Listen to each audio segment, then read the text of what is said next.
आज के इस वीडियो में हम सीखेंगे GSTR 2B की रिकॉन्सिलिएशन अपने बुक से, यानी कि टैली प्राइम में हमने जो अपनी बुक्स मेंटेन की हुई है उससे हम GSTR 2B का रिकॉन्सिलिएशन करेंगे।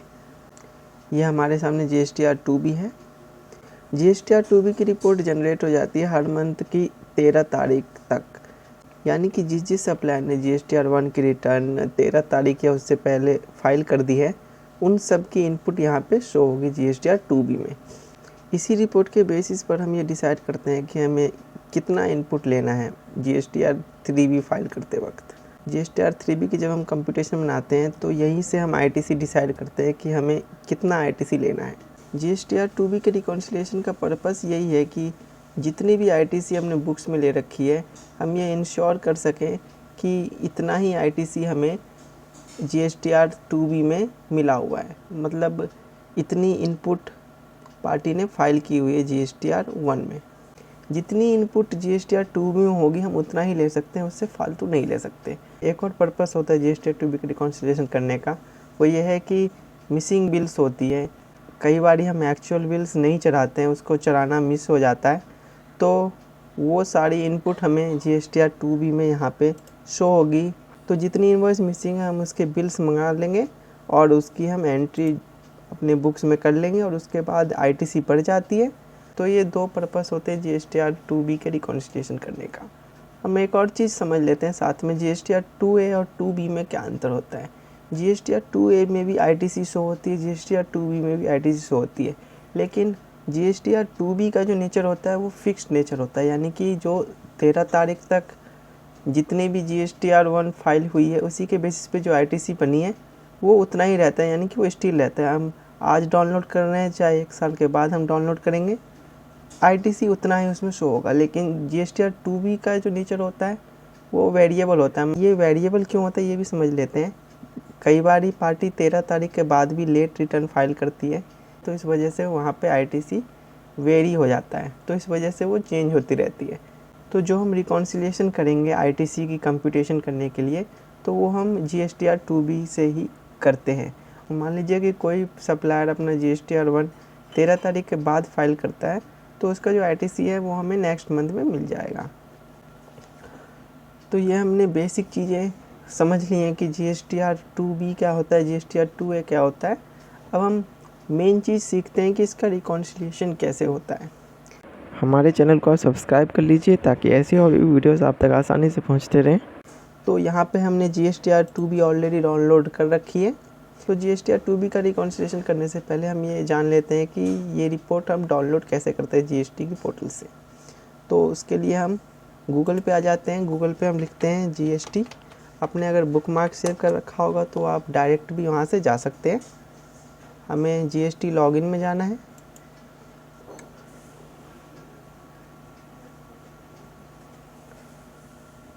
GST लॉगिन में आ जाने के बाद हमें यूज़र ID और पासवर्ड यहाँ पर डालना है। तो हमने यूज़र ID और पासवर्ड डाल के अभी लॉगिन कर लिया है। हमें यहाँ से जाना है रिटर्न डैशबोर्ड में।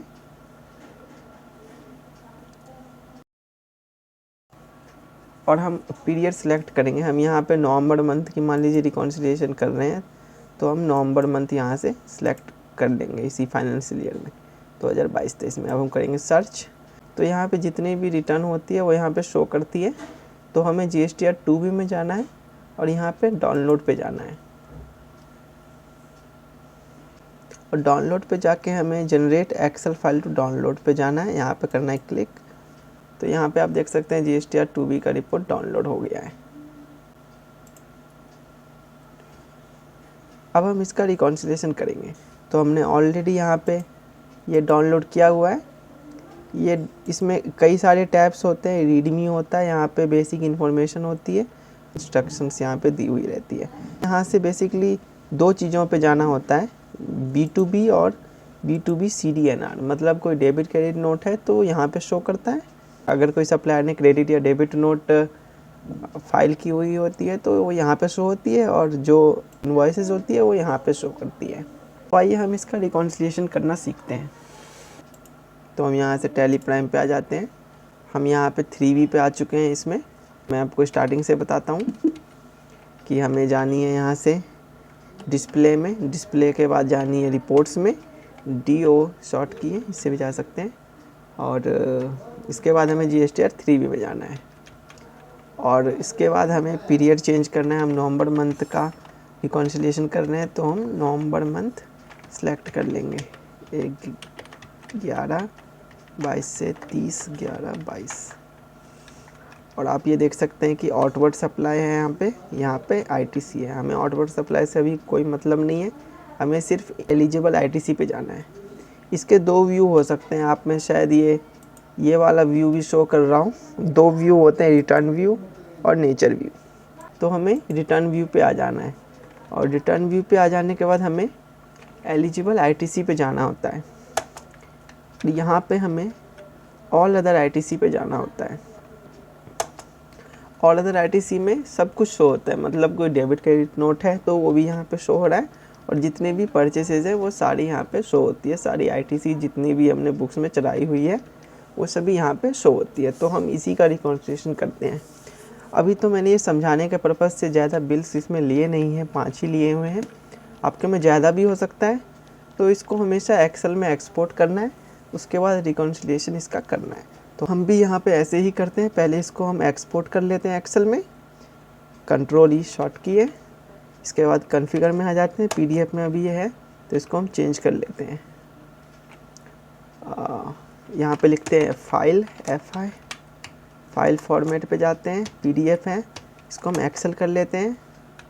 और फाइल नेम जो भी हम देना चाहें वो हम यहाँ पे लिख सकते हैं। हम चाहे तो पूरा हटा सकते हैं, एक्सेल SX डालना ज़रूरी भी नहीं है। यहाँ पे लिख देते हैं ITC नवंबर 2022। हम यहाँ पे एक और चीज़ कर लेते हैं कि सीधा एक्सेल फाइल ओपन ही हो जाएगा, हालांकि D ड्राइव में TF फोल्डर में है। हम यहाँ पे कॉन्फ़िगर में जाते हैं और हम यहाँ पे ओपन लिख देते हैं। तो यहाँ पे open file after export already yes है तो इसको यस ही रहने देंगे। अगर नो होता तो इसको हम यस कर लेते, क्योंकि हम एक्सेल फाइल खोलना भी चाहते हैं सेंड करने के साथ। तो यहाँ पे ये एक्सपोर्ट हो रहा है और एक्सपोर्ट होने के साथ ही ये खुल भी जाएगा। तो यहाँ पे हमारा एक्सेल फाइल खुल गया है, हम इसको कर देंगे यस। और यहाँ पे हमारा जो बुक्स में ITC है वो यहाँ पे खुल गया है। तो हम इसका रिकॉन्सिलिएशन अब कर लेते हैं। ये एज पर बुक्स है और ये एज पर GST पोर्टल है। यहाँ पे हमने ये कैटेगरी खुद से लिखी है, ये ऑलरेडी लिखा हुआ नहीं आता है, हमने ये लिखा हुआ है ITC not in portal. After the reconciliation हम यहाँ पे अगर ITC पोर्टल में नहीं है और बुक्स में है तो वो यहाँ पे लिखेंगे, और जो ITC बुक्स में और पोर्टल में नहीं है तो हम उसको यहाँ पे लिखेंगे। तो ये हमने मैनुअली लिखा हुआ है, ऑलरेडी इसमें लिखा हुआ नहीं आता है। तो अभी हम रिकॉन्सिलिएशन इसका स्टार्ट करते हैं। तो हम ये फर्स्ट देख लेते हैं। मान लीजिए कि ये अभी तो बहुत ही छोटा है, अगर आपके में बहुत ही ज़्यादा आ रखा होगा तो हम इस पर फ़िल्टर लगा लेंगे। हालांकि मैं इसमें कम है तो फ़िल्टर नहीं भी लगा सकता हूँ, लेकिन आपको समझाने के लिए कि अगर डेटा ज़्यादा होता है तो इसमें हमें फ़िल्टर लगा के आसान हो जाता है। तो हम इसमें भी फ़िल्टर लगा लेते हैं और इसमें भी फ़िल्टर लगा लेते हैं।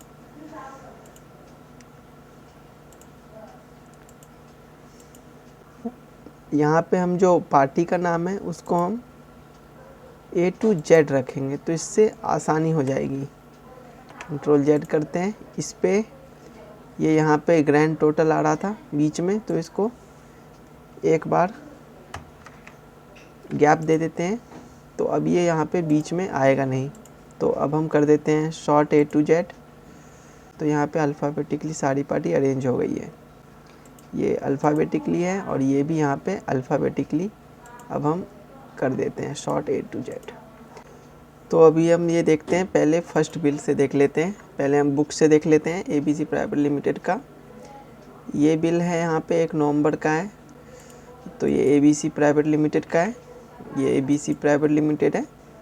तो यहाँ पे हम ये देख सकते हैं, तो यहाँ पे ABC प्राइवेट लिमिटेड का टैक्सेबल वैल्यू 2400 रुपये है, और इसका ये जो टैक्सेबल वैल्यू है 2400 रुपये है, और इनवॉइस वैल्यू 2520। हम ITC देख लेंगे, दोनों का 60-60 रुपये है, और यहाँ पे भी 60-60 रुपये है। तो इसको हम ग्रीन में रख देते हैं, तो इसको भी हम ग्रीन में कर देते हैं। और फिर हम दूसरा बिल देख लेते हैं। दूसरा CBA प्राइवेट लिमिटेड है, यहाँ पे हमारे बुक्स में है। अब हम देख लेते हैं कि ये पोर्टल पे है कि नहीं। CBA प्राइवेट लिमिटेड 2 नंबर का इनवॉइस है। अब ये मैंने डेमो लिखा हुआ है तो मैंने यहाँ पे डाला हुआ नहीं है, अगर एक्चुअल बिल होगा तो वो यहाँ पे शो हो जाएगा। तो हम इनवॉइस नंबर भी साथ में देख लेंगे। तो CBA प्राइवेट लिमिटेड का है। अमाउंट यहाँ पे हम देख लेते हैं 36,580 इसका टोटल अमाउंट है। 31,000 बेसिक है, 5580 IGST है। तो 31,000 बेसिक है, 5580, तो ये भी मैच हो रहा है। तो इसको भी हम हरे से मार्क कर देंगे और इसको भी हम हरे से मार्क कर देंगे और पोर्टल वाले को भी हम हरे से मार्क कर देंगे। इसमें ज़्यादा है तो यहाँ से क्लिक कर लेते हैं और इस पर हरा रंग डाल देते हैं। अब 2 इनवॉइस हो गया है। तीसरा हम ये देखते हैं हमारे बुक्स में XYZ मोटर्स प्राइवेट लिमिटेड है, जबकि XYZ Motors private limited portal पे नहीं है। तो हम इसको ऐसे ही खाली छोड़ देंगे, या तो हम चाहें तो इसको रेड फ़ॉन्ट से भी मार्क कर लेंगे। आप जिस रंग से भी चाहें वो आप कर सकते हैं मार्क करने के लिए। तो रेड से हमने इसको मार्क कर लिया, यानी कि इसकी ITC पोर्टल में नहीं है। अब हम आगे बढ़ते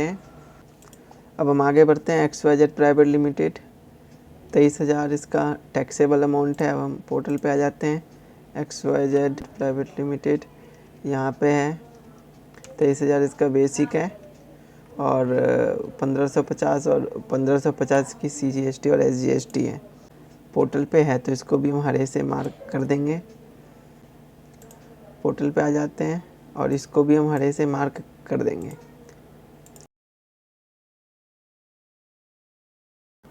अभी एक और चीज़ रह रहा है, डेबिट नोट। हमने डेबिट नोट यहाँ पे चलाया हुआ है, यानी कि हमारा जो परचेज है वो लेस हो रहा है, तो ITC भी घट रही है यहाँ पे। तो हम ये चेक कर लेते हैं कि पोर्टल पे भी ये चढ़ा है कि नहीं। तो इसके लिए हम B2B CDNR में जाते हैं। यहाँ पे ये XYZ प्राइवेट लिमिटेड का चढ़ा हुआ है। बेसिक 6,000 है, SGST CGST 540 है। तो ये भी हमारा चढ़ा हुआ है, तो इसको भी हम ग्रीन में मार्क कर देंगे और यहाँ पे आ जाते हैं, इसको भी हम ग्रीन में मार्क कर देते हैं। तो हमारा CDNR वाले जो है B2B CDNR वाला ये टैब तो पूरा ओके है। अब हम B2B पे आ जाते हैं। ये 2 जो खाली छूट चुका है, ये 2 बिल्स हमारे बुक्स में चढ़ा हुआ नहीं है। तो अब हम नेक्स्ट स्टेप पे आ जाते हैं। यहाँ पे ITC not in portal but in books है, यानी कि हमारे जो ITC पोर्टल पे शो कर रही है और जो बुक्स में नहीं है, यानी कि ये वाली ITC पोर्टल पे शो कर रही है और बुक्स में नहीं है। अगर ये हमारी एलिजिबल ITC होगी तो हमें इसका बिल मंगाना पड़ेगा और हमें बुक्स में इसको चढ़ाना पड़ेगा, तभी हमें इसकी ITC मिल पाएगी। अगर हम इसका बिल नहीं चढ़ाते हैं तो हमें इसकी ITC छोड़नी पड़ेगी। तो यहाँ पे हम रिकॉन्सिलिएशन के पर्पज़ से अगले स्टेप पे आ जाते हैं, ITC इन पोर्टल। तो ये 2 को हम यहाँ पे कर लेते हैं कॉपी, CGST SGST तक हम ले लेते हैं। हम अब कर देते हैं इसको paste. ITC in books but not in portal. तो ITC बुक्स में यहाँ पे शो कर रही है XYZ मोटर्स प्राइवेट लिमिटेड की, लेकिन यहाँ पे पोर्टल पे इसकी ITC शो नहीं कर रही। इसका कारण हो सकता है कि इसने अपने GSTR 1 का रिटर्न फाइल ना किया हो 13 तारीख तक।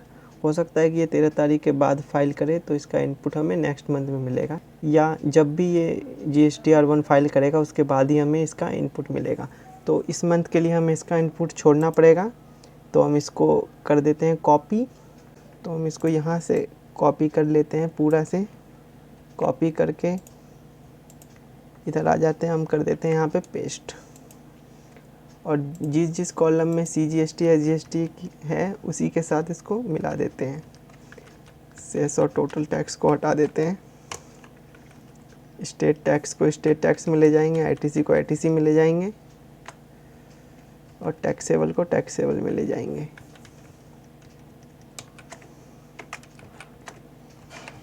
इस तरह से हमें इसको इक्वल में लाना होता है टैक्सेबल से। अब यहाँ पे ITC के सामने IGST के सामने IGST है, CGST के सामने CGST है। तो इसी तरीके से हमें यहाँ पे ये लिखना है। बाकी चीज़ें हम इसको ऐसे भी छोड़ सकते हैं। इसको हम यहाँ तक लेके चले जाते हैं, 2 कॉलम और बढ़ा देते हैं।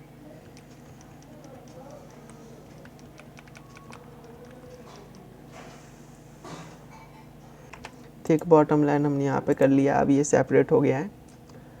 तो अभी हम जो ITC का अमाउंट है सिर्फ हम उतना जोड़ लेंगे। इंटीग्रेटेड टैक्स है, इसको हम बस जोड़ लेते हैं। जितनी भी टैक्स है इनको हम बस जोड़ लेते हैं, बोल्ड कर देते हैं। और यहाँ भी हम जोड़ लेंगे।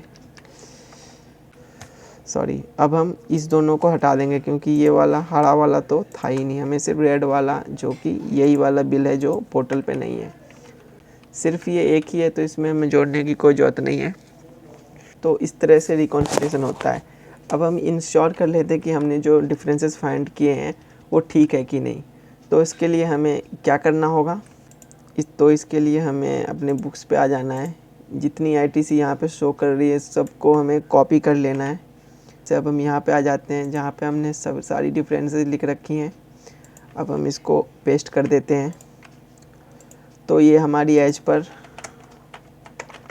ITC एज पर बुक्स हैं, ITC एज पर बुक्स हैं। हम ये मैच करने के लिए कि डिफरेंसेस हमने फाइंड आउट किए हैं वो सही है कि नहीं, तो यहाँ पे हमें इसमें हम पहले घटाएंगे वो इनपुट जो पोर्टल में शो नहीं कर रहा है, तो इसमें हम माइनस कर लेते हैं। और इसमें हम जोड़ देंगे वो इनपुट जो पोर्टल पे शो कर रहा है, वो हम यहाँ पे जाएंगे तो इसको हम जोड़ लेंगे और हम इसको कर देंगे ओके। और इसी तरीके से ये फार्मूला हम सब पे अप्लाई कर देंगे। Ctrl+R शॉर्ट किए सब में ड्रैग डाउन करने के लिए। तो यहाँ पे ITC एज पर पोर्टल, यही ITC एज पर पोर्टल है। हम इसको जोड़ भी लेते हैं। आपको बता देता हूँ कि ITC एज पर पोर्टल इतना ही शो कर रहा है, बोल्ड कर देते हैं। और जो लेस हो रखा है ITC वो यहाँ पे है, ये वाले ITC 540 घट रखा है यहाँ पे। तो 540 हम अगर इसमें घटा देंगे तो ये इसके इक्वल आ जाएगा, इक्वल टू दिस माइनस में, तो ITC लेस हो जाएगी। तो हम ITC इंटीग्रेट के सामने इंटीग्रेटेड हमने यहाँ पे कर लिया है। तो जो एक्चुअल ITC है वो ये है, इसी को हम सब पे अप्लाई कर देंगे। तो आप ये देख सकते हैं net ITC as per portal है वो ये है 5580 IGST, 1970 CGST, 1970 SGST। और ये सेम ही यहाँ पे आया है 5580, 1970, 1970। यानी कि हमारा जो ये डिफरेंसेस हैं वो बिल्कुल एक्यूरेट हैं और यही डिफरेंस है। ये हमने दोबारा से चेक करने के लिए ये हमने किया है कि जो हमने डिफरेंसेस यहाँ पे फाइंड आउट करे हैं वो एक्चुअल डिफरेंसेस हैं कि नहीं। तो ये करना हमें बहुत ही ज़रूरी रहता है, क्योंकि अगर हम ऐसा नहीं करते हैं तो ये रिकॉन्सिलिएशन एक्यूरेट नहीं हो पाता है। अब हम करते हैं दिस माइनस में दिस, तो ये 0 हो जाना चाहिए। और इसको हम सब पे अप्लाई कर देते हैं तो यहाँ पे 0 हो गया है। तो आज के वीडियो में हमने GSTR 2B की रिकॉन्सिलिएशन करनी सीखी है अपने बुक से, यानी कि टैली प्राइम से। और साथ ही हमने GSTR 2A और 2B में क्या डिफरेंसेस हैं वो भी हमने सीख लिए हैं। तो आज के वीडियो में इतना ही था। ऐसे और भी वीडियोस के लिए आप हमारे चैनल को सब्सक्राइब करना ना भूलें।